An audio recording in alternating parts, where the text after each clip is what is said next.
the idea behind this. Yeah, see, so far.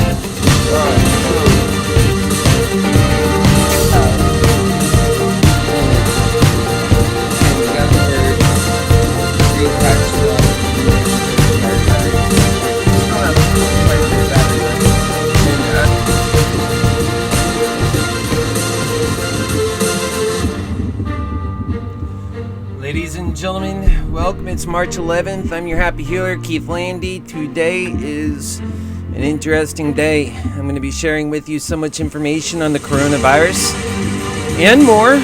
We're going to be talking about this campaign, how it's getting off to a start. This is aboard Happy Force One. We are live, and we'll be coming to you often, and we'll be coming to you talking from different cities all around our country, sharing that story we all have. And that is so important to do that. Today we're going to be covering a very solemn and sad story.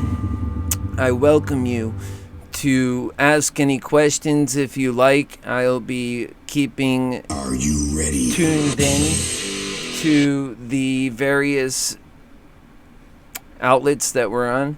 But the best place to go is to HappyHealer41 on Twitter, at Twitter. This is one place where it's just a little bit easier for me to notice. I have it right here. And you'll be able to ask questions, and I will address those questions, especially since we have such a heavy topic at hand this morning. I suspect time now is 9:45 a.m. I suspect we'll be on until about 10:30, about a 45-minute show. So we're going to keep things moving fast because, like I said, we have a lot of stuff that we're going to be covering, as well as I have a prepared piece for you, which runs for about 23 minutes. And in fact, we're going to start off the bat almost playing that very shortly. But before we do, I just want to talk to you a little bit more about the situation as it is with the coronavirus. It is in Florida and around the country. More new cases are popping up all the time. And what we have to notice is what the coronavirus is and how we're prepping for it and who is at stake. Namely, right now, it's elderly people, the way it's unfolding, the way the facts are folding. And we have these facts coming in from China and from different places that have gone through this. And I want to dissect this situation a bit. I want to really get to the down and dirty of what we're dealing with. So before I get into my commentary, which that's why I want to play this piece, I just have some thoughts on it, and I also have some just where this has gone from. It started in China, and it's moved its way to Australia, and having gone from a meat market in Wuhan, it's now in my home state, spreading fast, and it's in almost every corner of Florida. And I feel very concerned about this because I know that just down the road from Orlando, we have Cape Canaveral, and there were 3 employees that were responsible for taking care of elderly patients, people who need help, that are in wheelchairs, and that they were infected. So that to me is a time bomb, and it's going to go off any day, I feel. It just makes sense. So take a look at this next piece, and feel free to tweet in anything you've got, and I'll be happy to cover it during the show. I'm really looking forward to talk to Craig, though, because he's got quite the story. He has quite the story. But our first question is basically a week later since we first heard from you, Craig. How are you doing? I'm asymptomatic. I don't have any fever. I don't have any lung problems. My temperature is normal. I've had 2 tests. I'm waiting for the results, and they are the CPR, which is poly chain reaction. And I need 2 of those negative tests in a row in order to be released from the hospital. Okay, you still haven't had those yet? I've had the test, but I'm getting the results hopefully in 2 days. The test for 4 days ago, it takes 2 or 3 days for them to go to the lab and then give me the results. Okay. It's really quite comfortable. Unlike the ship, where we were confined to our rooms a lot, and we were given permission to go outside once a day for an hour at a certain time, I can wander the corridors of this hospital, the 5th floor only, anytime I want. The nurses have with them an iPad which has a translator on it. So if we want anything they don't understand, I speak into it and then I get the answer from them through the computer. The first one is we have to get, as I mentioned before, 2 negative results. Then we have to get a certificate of health from the hospital showing this. Then we have to sign a form for the Canadian Embassy, which we sign and then send to them. And then finally, the 4th step, they will give us a certificate of health from the embassy, and that allows us to fly home. That's a lot. I'm listening to you as you tell us all of this, and obviously it's an ordeal. But you seem to be really taking it well in stride, Larry, as I look at things, Craig.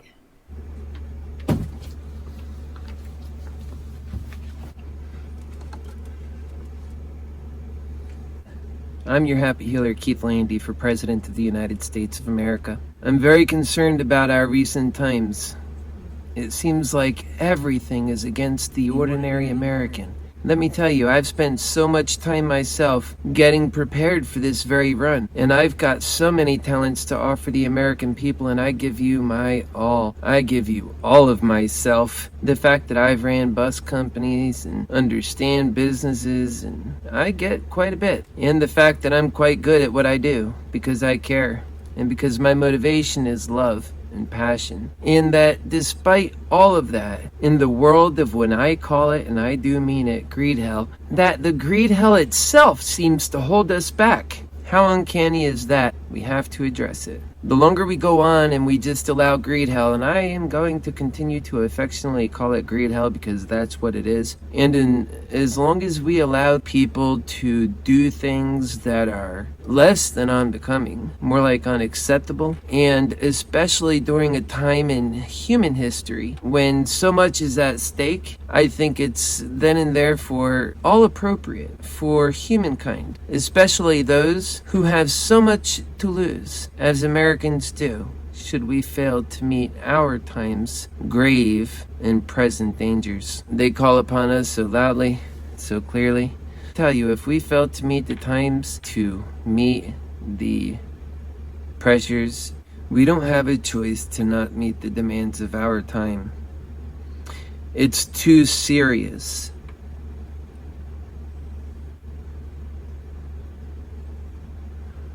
All of that is at stake is just too serious.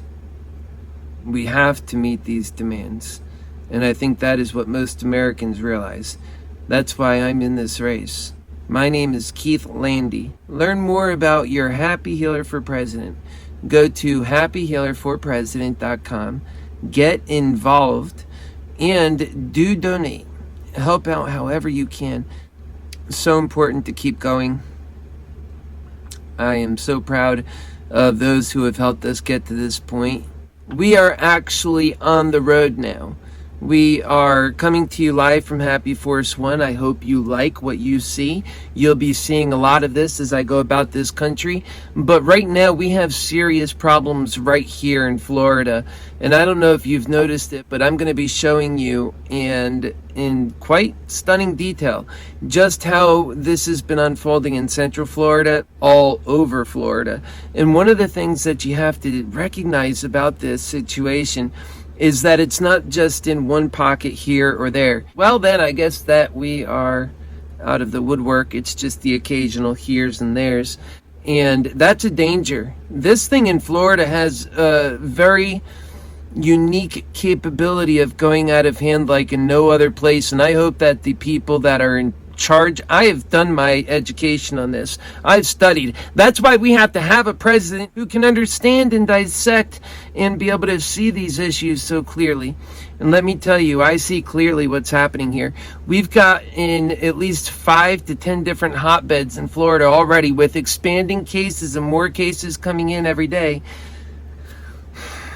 And what we have is and perhaps unattainable situation if we don't recognize for the fact of what it is and do something about it, and to tell the people as such that which what it is, so that they can respond to it, that people have the right to know that, and that they have the necessity to know it. And for the rest of us, we must know it. And so I'm going to be helping educate folks on the coronavirus, as well as urging people to respond in a way that is conducive to their lives and to all of our lives, and also be urging our leaders to do certain things and to take certain actions, to be very careful in how we approach this next week even, that we see in Florida such a grave situation, and I want to touch on why I'm so concerned about that. And we have people come in from all over the world. And when you hear about, well, there's a person here or a person there, and that all it takes is one person. When you go back to the very beginning of this virus, which I have learned all about, and even the doctor who first called out that we had a SARS-like virus, coronavirus, on the loose, he was penalized. And his life was unfortunately one of the many lives lost in this battle against the coronavirus. Now, all it took was for one person to get sick, handling this unbelievable process of how they have these fresh markets over there. They're called wet markets. This is where the coronavirus started. It took one person to get sick. In this environment, the entire Wuhan population was put in lockdown. People were pulled out of their apartment buildings. Apartment buildings were welded shut so that people could not get out of the building. People were locked up in this quarantine, as they call it. It was so much more than that in China. The promising news, and there is promising news in all of this, and I'll get into some of those aspects, but now is not the time to talk about the upside to death. And a lot of people are in a risk, especially the elderly. And this is a flu, to think. Typically, when you have the flu, you can go to the doctor and get medicine for it and get better. Many, they don't even go to the doctor, and they just weather the flu out. If it gets worse, then they'll go to the doctor. Well, that's not an option with this flu. And that's basically the difference. And because of that, it's killing off our elderly and people with predisposed medical conditions. And that's what I have learned in my study so far about this virus. So, and you can hear we have buses. They're starting up on the outside here. I am stationed at a bus depot here in Orlando, Florida, and I'll be taking a very close look at this situation. Even some of the buses from this place goes to Cape Canaveral, picking up passengers. They have a daily route there. And so this is really something that is touching a lot of people. And the reason why I'm bringing that up is because in Florida, we see right now people from all over Florida. There's a whole list of it, and I was looking it up earlier. And what is so concerning is how this has been so uniquely attached to the travel industry. Recently, there were 3 employees whose main jobs were assisting the elderly and assisting them with their luggage and wheeling their wheelchairs, helping them get onto their cruises. Well, it turns out that those 3, at least, were diagnosed with the coronavirus. And that's particularly concerning because of the high-risk population that they were in contact with. So there's a likelihood that we have not heard the end of things from Florida, and that we're going to hear about people that are elderly who were in this high-risk population that were needing assistance when they went to these various terminals. Not just one terminal. This company serviced many terminals throughout Cape Canaveral, and so they unfortunately seen a lot of elderly sick people with so much value and purpose in this life. Those are the people who are most at risk, and that's what's concerning. So I can't stress to Americans enough, to my friends, and to all people, especially if you're part of the affected group, you're over 60 years of age, you are suffering from an underlying health condition. Those are reasons for you to stay home, to Many people call it self-quarantine after they have had contact with the virus. Well, why don't you take it upon yourself to self-quarantine before you have contact with the virus? Because this is very important, and the sick and the vulnerable that won't have the ability to fight this off like many do the common flu even, and so that this is certain death for them, and that's just so incredibly unfair. They never asked for that, and many people can see their end that way, and that's the sad part. We can do so much better, and we have to do better. People are only sick now because we failed to do better. We failed to do our very best, and that's unacceptable. And so that's what this campaign is about, and I am so focused on people and what we need to do. It's offensive that others are not, especially when so much life hangs in the balance. So I told you I've been watching and studying up on this situation and getting very keen on it, and so that I can offer you good advice on what you can do. Also to talk about the trends and to make predictions, and to say stay away from Florida. Stay away from any area that you know is a hotbed of outbreak. You know that it can happen at any moment. Don't go in an unsafe place. I was watching the news today, and there is a guy that was actually coming here on vacation and said, well, if I had only known that the coronavirus was, and his next destination is Key West. That's going deeper into Florida. No, this is not the place to be right now, and especially places of travel. So I say use common sense, and especially knowing what we already know. People have heard, and it's like they don't see what I see, and I know what I see is clear. It's not even opinion, really. It's a real concern. They have 3 people, at least, confirmed to have had this virus already that were working in Cape Canaveral, and they had contact with the elderly. And now if you look at all of the different patients in this corona outbreak and you see who they are, sadly, in Florida, all of them are elderly patients. And I want you to think about that for a moment. How many of them had contact with somebody out of those cruise terminals, or had contact with somebody else who did?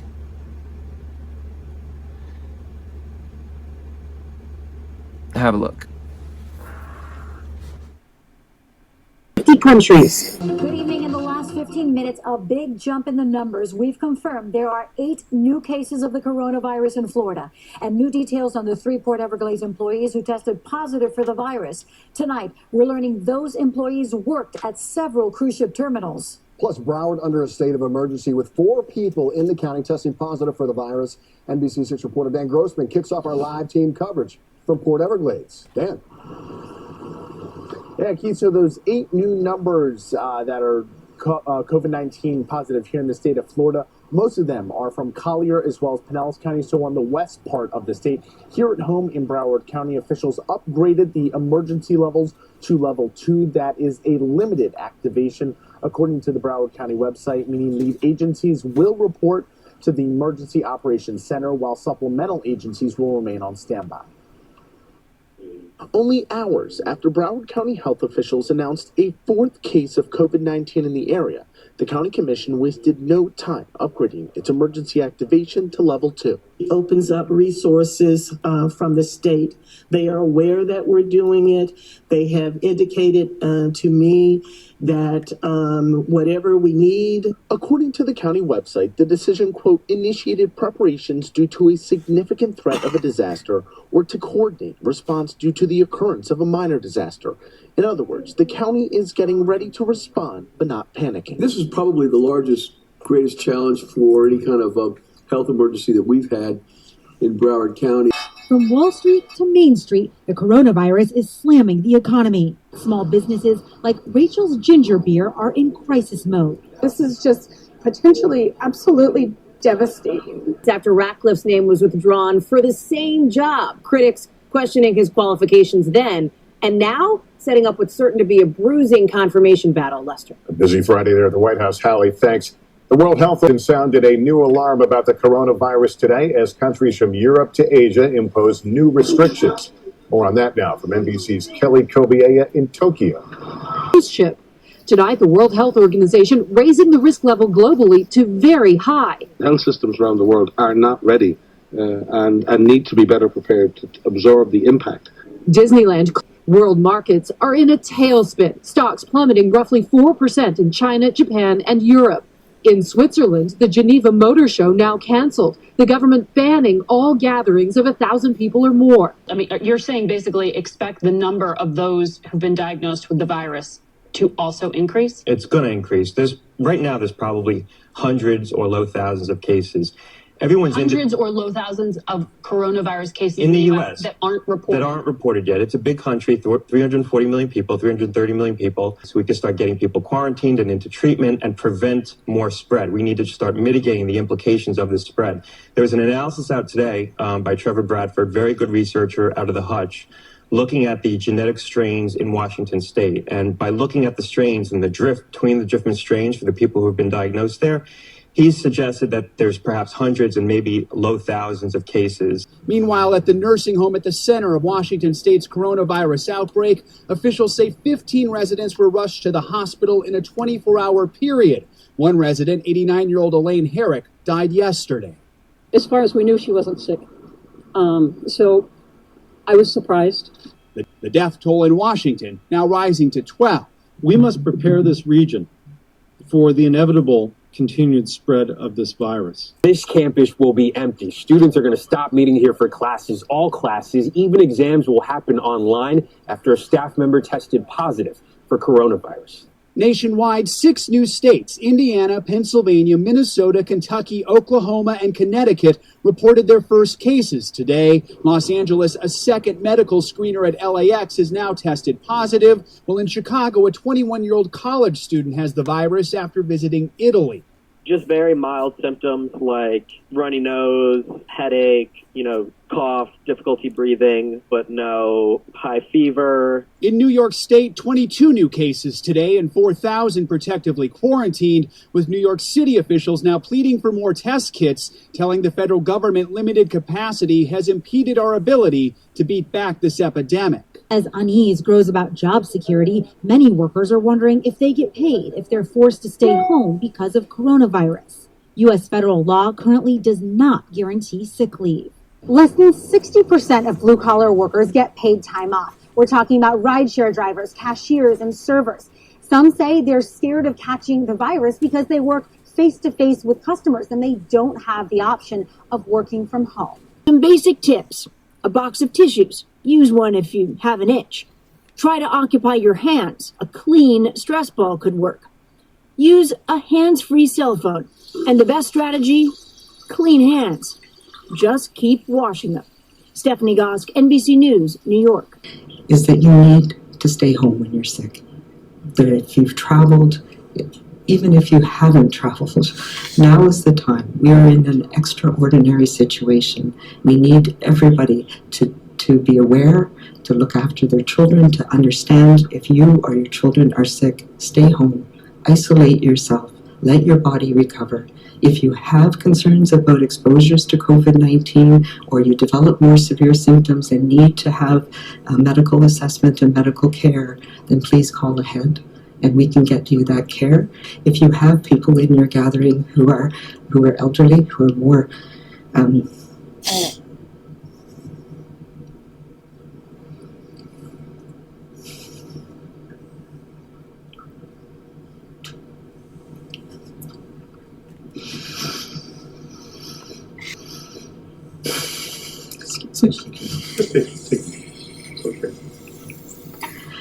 who are more susceptible to having severe illness from this disease.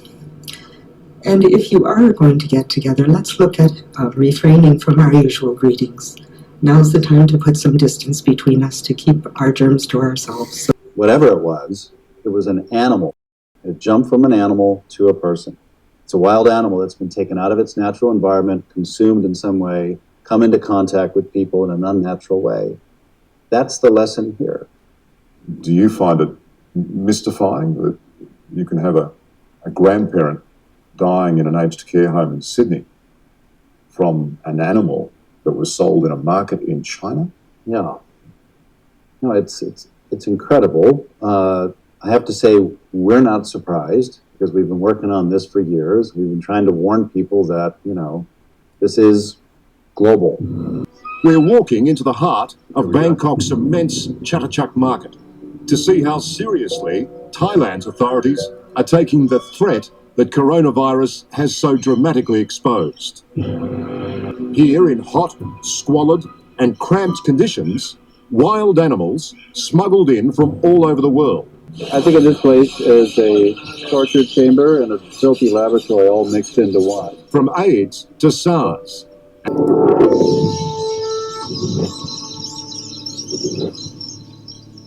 If coronavirus is the disease X the world has been fearing, then it possibly began somewhere like this, among a colony of bats. And panic is no good for any kind of outbreak control. How was this virus born? What was the mechanism that gave birth to it? Probably a zoonotic jump, that is from a small mammal, likely reared or captured at least for food consumption.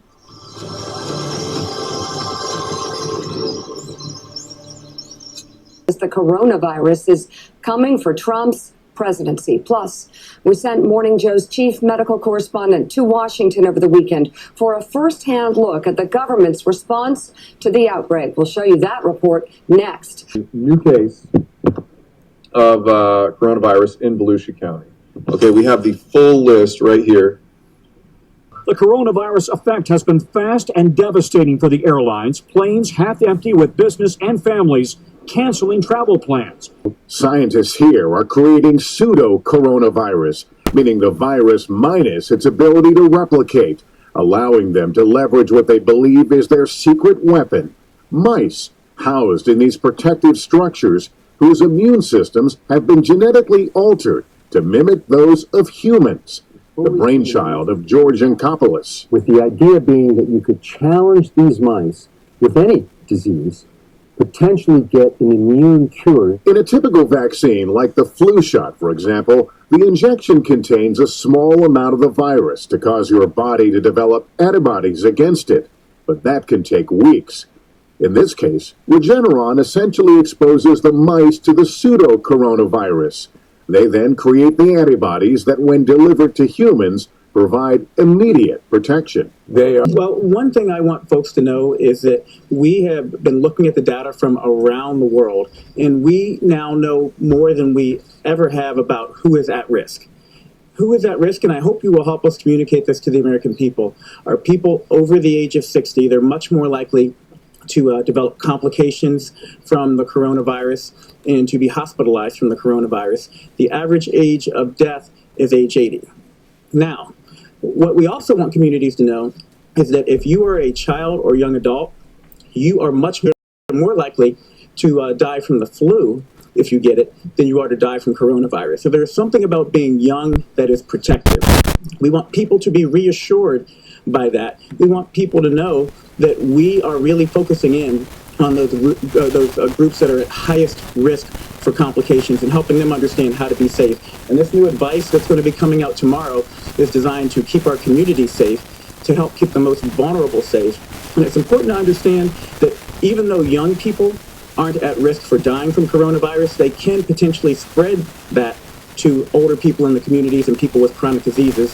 So it's important we all take precautions, washing our hands, covering our cough, keeping our distance from people who are sick, and taking the steps that will be coming out in this new guidance to help make sure we're doing everything we know possible to keep our most vulnerable protected.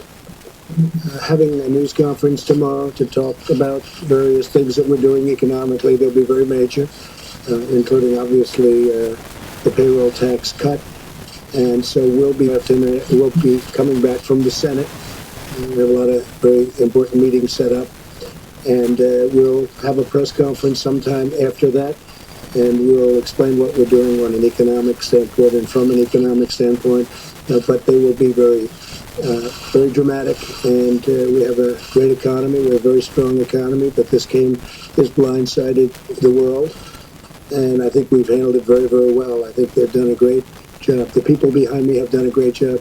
I'm really looking forward to talking to Craig, though, because he's got quite the story. He has quite the story. Our first question is basically, a week later since we first heard from you, Craig, how are you doing? I'm symptomatic. I don't have any fever. I don't have any lung problems. My temperature is normal. I've had 2 tests I'm waiting for the results, and they are the CPR, which is poly-chain reaction, and I need 2 of those negative tests in a row in order to be released from the hospital. Okay, you still haven't had those yet. I've had the test, but I'm getting the results hopefully in 2 days. They test for 4 days ago. It takes 2 or 3 days for them to go to the lab and then give me the results. It's really quite comfortable. Unlike the shift where we were confined to our rooms a lot, and we were given permission to go outside once a day for an hour at a certain time, I can wander the corridors of this hospital, the 5th floor only, anytime I want. The nurses have with them an iPad which has a translator on it, so if we want anything they don't understand, I speak into it and then I get the answer from them through the computer.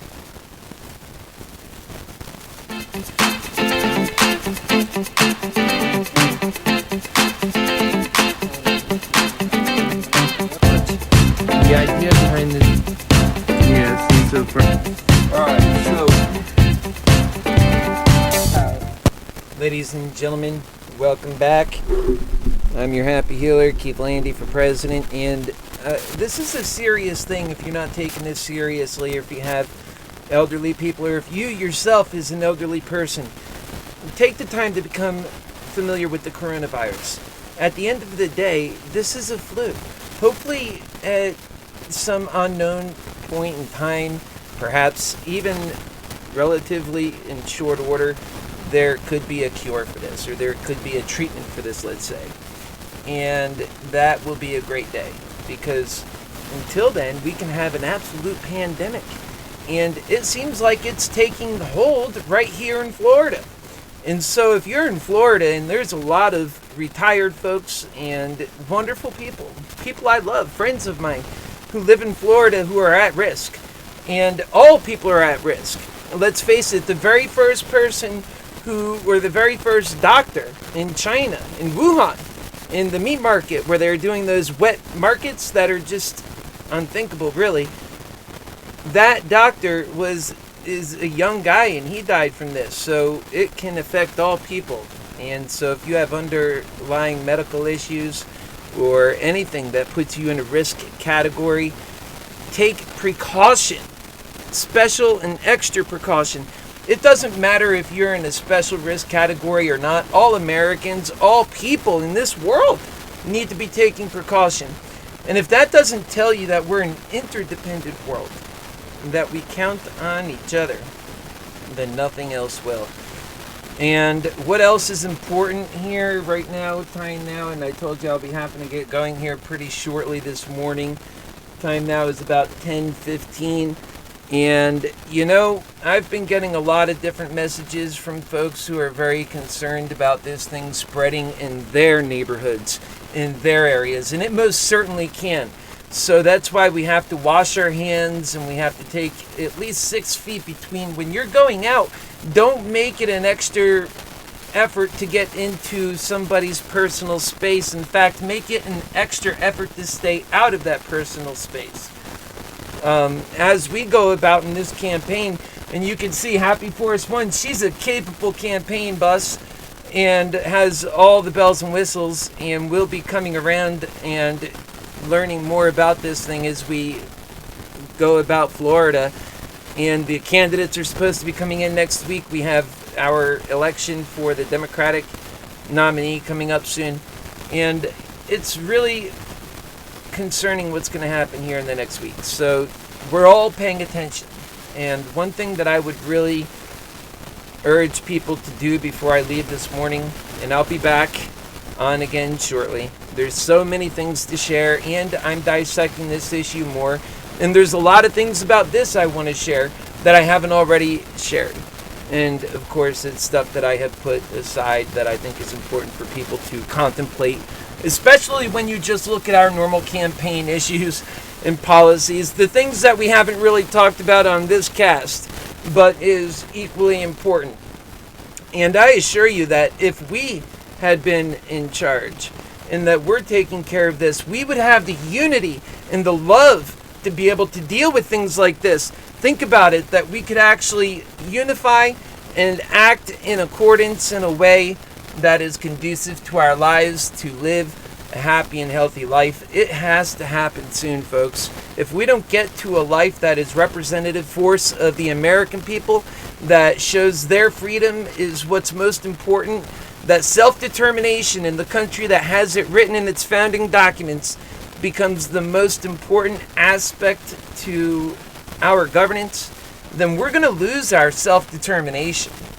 And this is something so easy to see for anybody that's handicapping this with the real facts, that are playing with all the facts, that aren't allowing their minds to get taken away with the various hell, quite frankly, that we see. And that's what politics is. And I've shown you a few shots in this last clip that was purely politics. And when you hear, and I don't want to do too much of this trash talking right now, because this is about the coronavirus, and it's about being prepared for that epidemic. And it's a very scary notion that we all have to come to realization with. The fact is, it's only 30 miles of precaution now. And I tell my